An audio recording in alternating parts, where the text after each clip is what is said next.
Happy Monday, everybody. It's the morning after the weekend of football, and we are here to reflect on the predictions for EFL Championship Round 2. The good, the bad, and the ugly. And there is a public apology to give out. That happens when both Sam Parkin and myself predict that a team is going to lose, and that team goes on to win.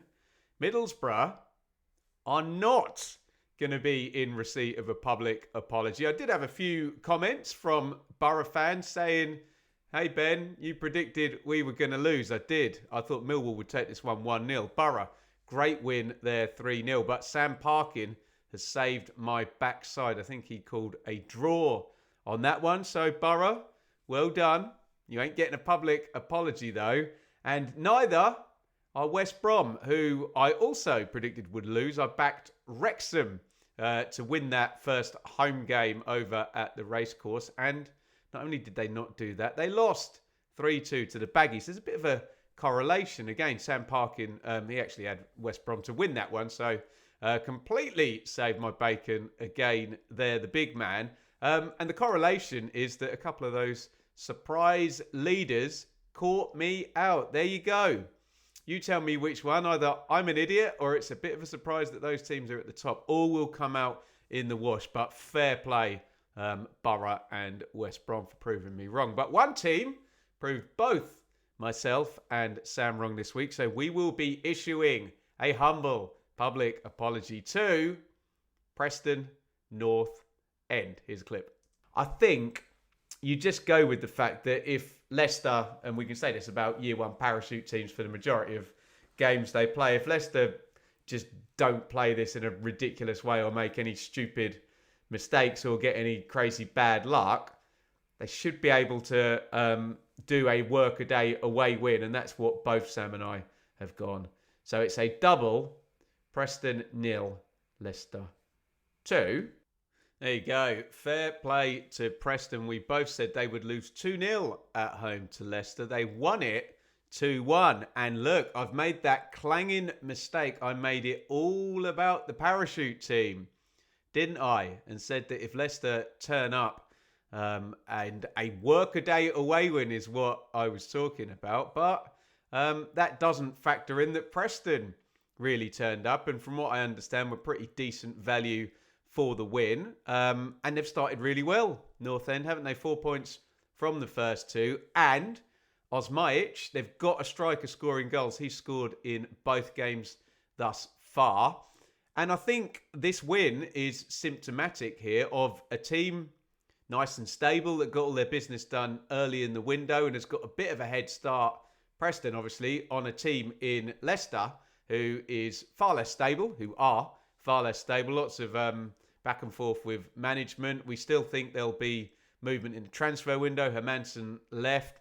We think El Khanous will go there. Maybe some players will come in towards the end of August. And am I saying it's a good time to play a year one parachute team? Yeah, I am, especially if the business goes to the back end of the window. Remember Leicester last time they were down? They went bang, bang, bang, didn't they? I think Mavididi and Hermansen and Winks and Cody, they were all done fairly early in the window. And go figure, they got off to a flyer. So fair play to Preston. They made it hard. They created plenty of chances from what I can see. And they took a deserved win. So, yeah, maybe I will soften my view on Preston, or will I?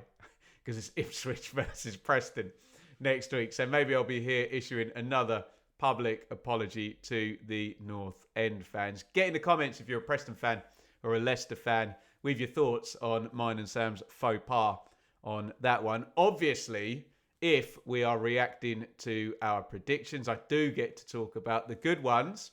And there's 3 of them. Again, happy days. And I was bob on for the second week running about Birmingham City. I will be backing Birmingham. Easy for me to say, to get their first win.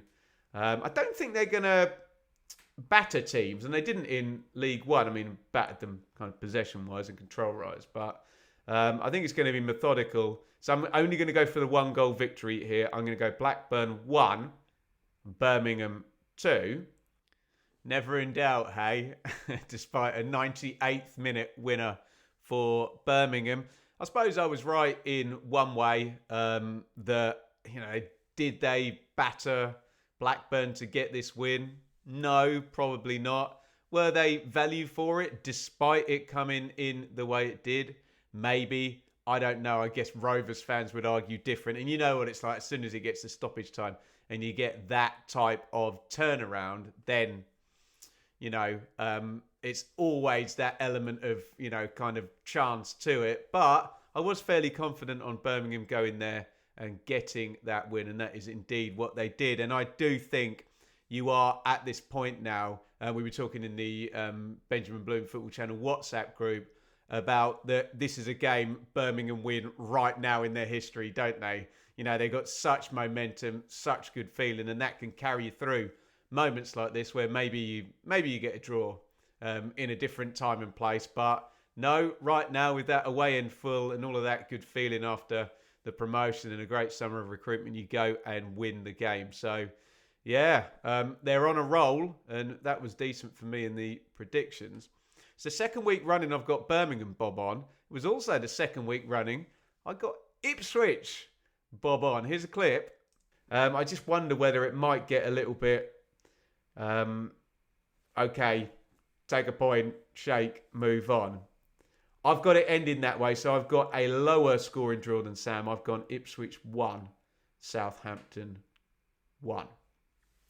I didn't want to make the clip too long, but before that, I do also say this is a battle of two managers whose teams aren't quite ready yet. And I think I was right in that narrative, and also right in the fact that as this did go towards 60, 70, 80 minutes, there is a sense where even both fan bases are probably saying, okay, this is not the worst result with 2 year one parachute teams going against one another in August. It's almost right, well, let's not throw this one. If you can get the win, great, but you know what's going to happen. And I suppose Ipswich is slightly ahead of Southampton now, but again, we're looking at business now that Hutchinson and Broadhead and Delap have all been sold. And it looks like Leif Davis is going to stay, given his comments that you now will see Ipswich figure out the rest of their squad, get the rest of their spending done on top of Macpom and Kayus who've come in recent weeks. And maybe if Ipswich and Southampton were playing in October, you would see their actual team that's playing this season. Southampton, we saw Mateus Fernandes start this game. We saw Tyler Dibling come off the bench. I am going to go on record and say, surely this is the only EFL Championship game where those two players both feature. It's a week now until Saints and everybody else plays once again, and you'd imagine there'll be some movement with one, either or both of those players. And yeah, it did kind of pan out that way. We did the game as a watch along, so you can see my thoughts in detail over there. But, it was kind of tit for tat, and there was a real sense that both teams are very much in development, and they'll be better in September than they are now, and they'll probably be way better in November than they were in September as well under Kieran McKenna and Will Still. So, yeah, some may see a 1-1 prediction as sitting on the fence, but it was clearly the right prediction for these two teams playing at this point in the season. Finally, out of nowhere, none other than a guess, I also got Watford 2, QPR 1 correct. His clip. I can see Watford just getting something from an individual. It being a tight game and, I don't know, someone bends one in the corner to win it for Watford. So I'm going to back the Hornets to get off the mark.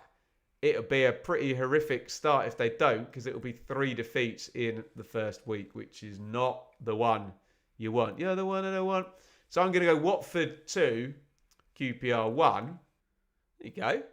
Bit of Grease vocals there, as well as a correct prediction there. Okay, certain extent of, if you're not sure, just go for a 2-1 home win in prediction land. But I did say an individual would be responsible for the win. Again, that might be a bit like those Mystic Meg predictions on the National Lottery where they're so vague. But it was Luca Keremgard who scored in minute 19 and minute 23 to give the Hornets the win. And look, if you've got a striker who can bang in doubles in home games and start to make that consistent away from home as well and across the season, then you've got a potent weapon, which we thought Mr. Kerem Guard might be.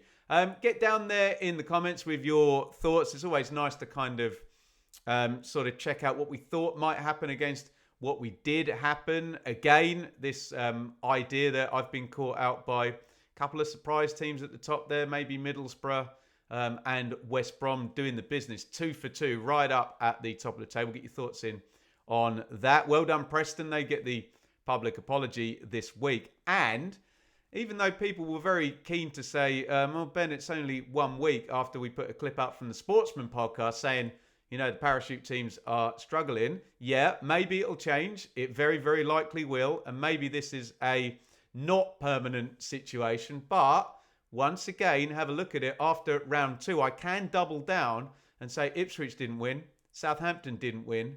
Sheffield United lost. Leicester lost. So it is the case at the moment that the parachute teams are not starting well. And obviously we have to give Preston, and we have done, credit for getting past Leicester. As I said, get down there in the comments. We did get a few rather angry, triggered responses to this segment last week. If you do see any of them, just point them to the end of the video here. Guys, the whole public apology thing, it's just a little bit of fun. It's just a gimmick. It's just a way of us addressing something that was a surprise to us. Yeah, obviously, we're maybe not taking it as seriously here as some of the commenters did. But hey, go for it in the comments. I think most people understand the somewhat tongue-in-cheek nature of the public apologies. But we do want to give credit to those teams that proved us wrong. Plenty else to watch up on the channel. Click up there. That is the full hot takes where we talk about round 2. Remember, it's filmed on Sunday morning, so it does not feature Ipswich, Southampton, or Hull's excellent win against Oxford. And what are we doing down there? Let's put the whole predictions video up that this one references.